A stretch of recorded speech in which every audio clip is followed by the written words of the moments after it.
Bismillahirrahmanirrahim. Assalamualaikum warahmatullahi wabarakatuh.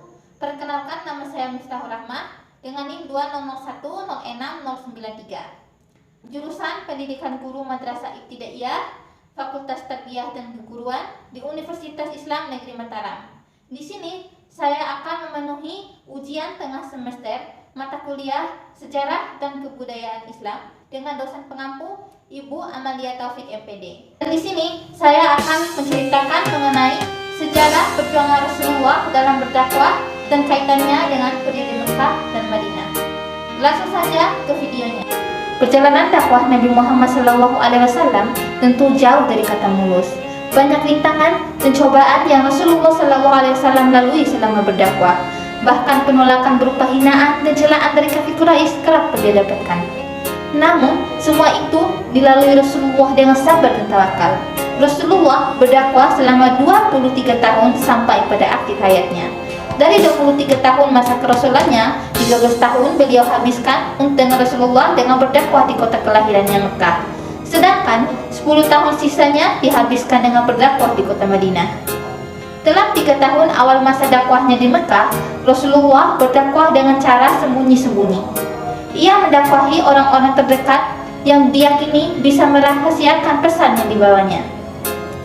Adapun mereka yang pertama kali masuk Islam, Abu Bakar As-Siddiq, Umar bin Khattab, Utsman bin Affan, Ali bin Abi Thalib, Talhah bin Ubaidillah, Az-Zubair bin Al-Awwam, Abdurrahman bin Auf, Abu Ubaidah bin Al-Jarrah, Sa'ad bin Abi Waqqas, dan Sa'id bin Zaid. Orang-orang ini lalu mendapatkan sebuah julukan, yaitu As-Sabiqunal Awwalun, yaitu orang-orang yang pertama masuk Islam. Nabi Muhammad terus melakukan dakwah secara sembunyi-sembunyi sampai pada kemudian turun wahyu Allah Subhanahu wa taala dalam Quran surah Al-Hijr ayat 94 yang artinya, "Maka sampaikanlah olehmu Muhammad secara terang-terangan segala apa yang diperintahkan kepadamu, dan berpalinglah dari orang-orang yang musyrik." Quran surah Al-Hijr ayat 94. Nabi Muhammad kemudian melakukan dakwahnya secara terang-terangan. Beliau memulai dakwahnya dari Bani Hashim, keluarga terdekatnya. Namun, hanya Ali bin Abi Thalib saja yang mau masuk Islam, dan pamannya Abu Thalib bersedia membelanya walaupun ia belum mau mengucapkan syahadat.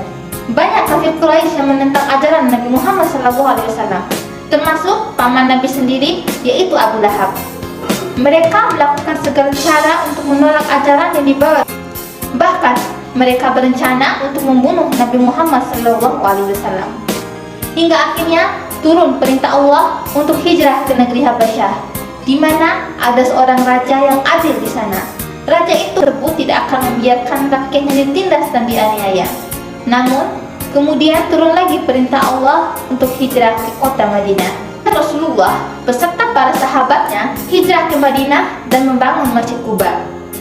Masjid ini dijadikan sebagai tempat sholat dan tempat menyusun tugas-tugas dakwah. Pembangunan Masjid Quba berjalan dengan lancar, dan Nabi Muhammad pun turut mengulurkan tangan dalam menyelesaikan pembangunannya.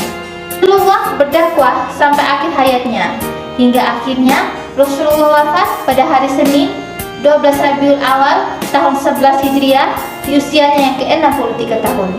Semua perjuangan Rasulullah telah membawa Islam dari zaman jahiliyah menuju peradaban Islam yang cerah. Demikian yang dapat saya ceritakan pada hari ini. Lebih dan kurangnya saya mohon maaf. Wabillahi taufiq wal hidayah. Wassalamualaikum warahmatullahi wabarakatuh.